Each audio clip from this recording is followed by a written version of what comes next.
The only good thing I see here is that at least Coach Achil secured the Rafaela. They can kite like nobody can.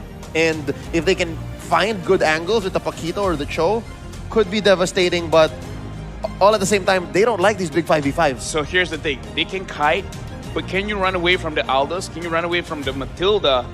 Can you run away when the Phobius is just chasing after you with the Astra's Eye? This is an uphill battle. I'm not gonna lie. RRQ, they need to make some kind of early aggressive play that puts Blacklist far, far behind. Well, it's time to enter the portal, ladies and gentlemen. Game number 3. Will it be a clean sweep for Blacklist, or will RRQ prevail and force a 4th game in the series? Let's see. Edward is going to have to play a very specific kind of game here. If indeed RRQ does play that way and puts the pedal to the metal, then all the more Edward might need to reconsider when he's actually ready. But him picking up the Purify says, yeah, as soon as we got Demonic Force on, as soon as I'm level 4, maybe we will start picking fights as well. And I feel like it is not a bad situation to pick a fight, but right now Skylar 1v1 against Oheb. Both of these guys are taking a lot of damage in mid as well. A lot of people are taking damage, but who is really earning much from this? RRQ Hoshi, they need to push this tempo. And Albert! Oh, the solo kill by Oheb, presented to you by Razor in that bottom side. Not a good look when you're using that Bruno. You were saying, LaFell. I was saying from the side of RRQ Hoshi, it's not even good trades that they're picking up right now because we see early aggression fights, but what they really need to set up is actually try to pick one of the lanes and really push it ahead. And I feel like the lane that you really should push ahead is Skylar's lane. So Albert, we have to look at his pathing. His pathing has to be a situation where he's putting so much pressure that Blacklist has to abandon their own farm. And Wise right now is taking a lot of farm, even taking the farm from the side of RRQ Hoshi. Yep. Shades of Albert from game number 2, wherein he would take these little camps, but all the more it's more impressive for Wise because he is an Aldous. Yeah. So every little bit that builds up towards that first skill, that basic attack even on Wise is gonna go far. And right now, they're propping up. Venus might bite it. Oh, R7 goes in. It's going to be able to connect onto the way the Dragon. That's the kill, and RRQ are on the board once more. 1-1, and this is a lot. This is a really good setup for that turtle fight. I feel like setting up the turtle, if they can get this one, it's already good. It's already great. But right now, we have to crack the code. Blacklist International, Wise is going to scale up. Oheb is going to scale up. They really need to consider who to focus on. Albert! Oh, Albert's going to be focused down. Turtle will be slain by the likes of Clay. Edward going in for the Demonic Force once again, and that's going to be Wise! Diving to the backside and getting the kill onto Albert. RRQ, they have no response. R7 dashing away. Where the Dragon will be able to connect onto R7 as he gets the kill, but it is the jungler traded for the XP. Much more worth it for Blacklist. Yep. Again, every bit of a scramble like this benefits Blacklist International. If we see ourselves in 25, 28, 30-minute mark, these engages by RRQ Hoshi are going to be all the more difficult. So yeah, make the most of this early game. For RRQ Hoshi to get back into this best of 5, not only is it a 1 or 2 step process, it's actually a very long drawn out plan. They have to have a flow chart for the decisions they make. And right now, they have to grow a few more branches because of that kill by Wise onto Albert. The thing is, with this draft, Blacklist International, they can just keep on scaling. They have the Clint, they have the Farsa, they have the Aldous that just scales unlimitedly. Whereas RRQ, they're looking for these engages. They need to get the snowball rolling. Right now, I know we're in the middle of the game, but I have to bring this up. Blacklist International, they're playing so good, they're playing so clean.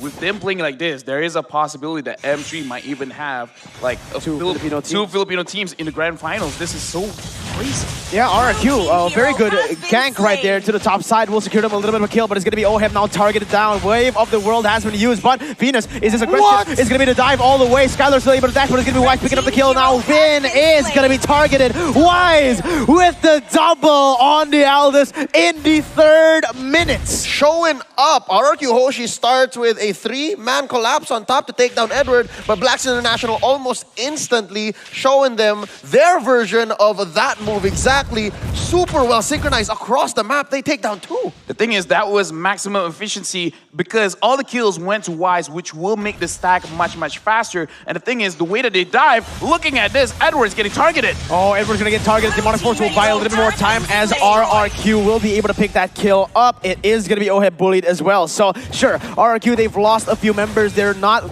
getting the snowball they needed, but they're still in this game. Let's see what they can do more here. Venus, very tanky. be able to tank that knockout strike, and that's going to be RRQ controlling the second turtle. Yep, Arakiyoshi scored the first one, but at the cost of a couple of lives. Right now, maybe they should consider if this is worth it. They get it now for free. Turtle Slain brought to you by the STB. The same goes for Blacklist. Where do we find these punishes? How do we continue building up our arsenal? Is it off the back of a demonic force, or can we just try to snowball from here? What are the items looking like? Right now, looking at Clay, he is having a 1-0-3 KDA, which is very, very good. The moment he has his Lightning Truncheon, maybe that is the go button. But right now, looking at Skylar, he's not focusing on the damage item just yet. He has to get that Dreadnought armor just to make sure he doesn't die too much in this game. And he's already suffered 0-2-0. He just finished his first Scarlet Phantom, so damage is there.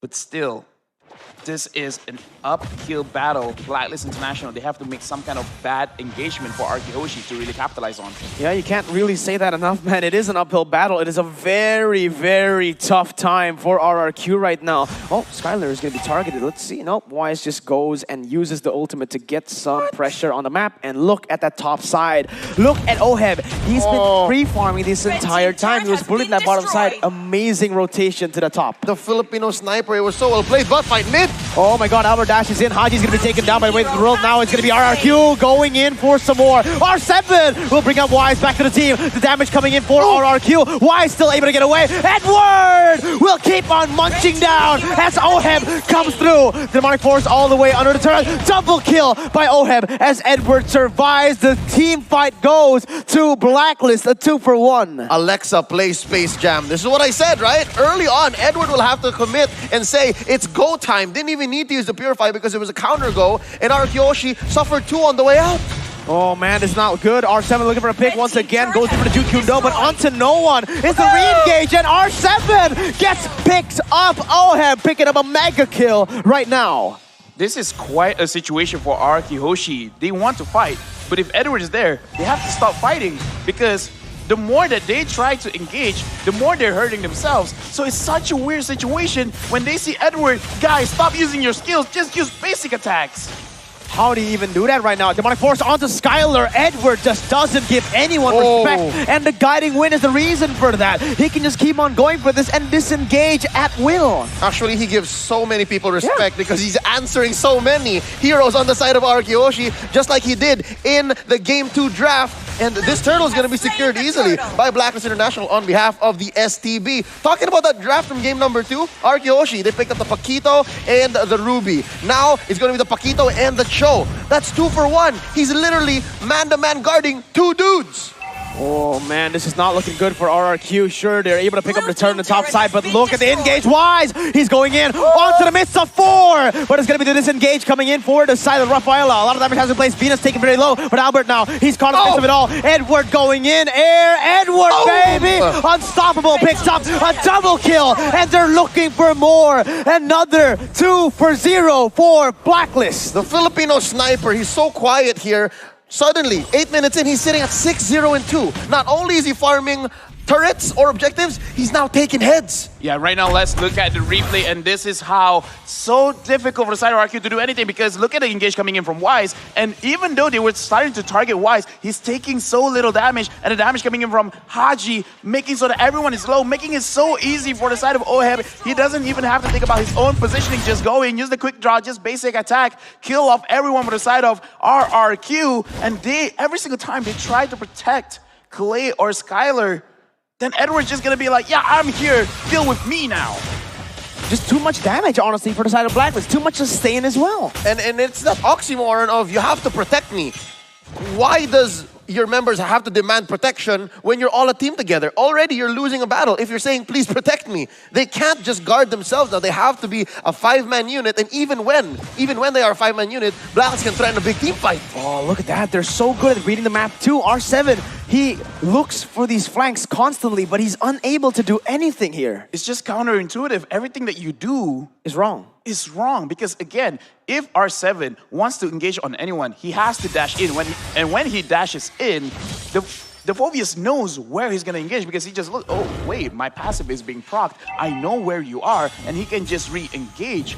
This makes it so difficult for Arkiyoshi to start something. It's so difficult when you have a heavy engaged comp with the Paquito as well as the Chill, but you can't even engage.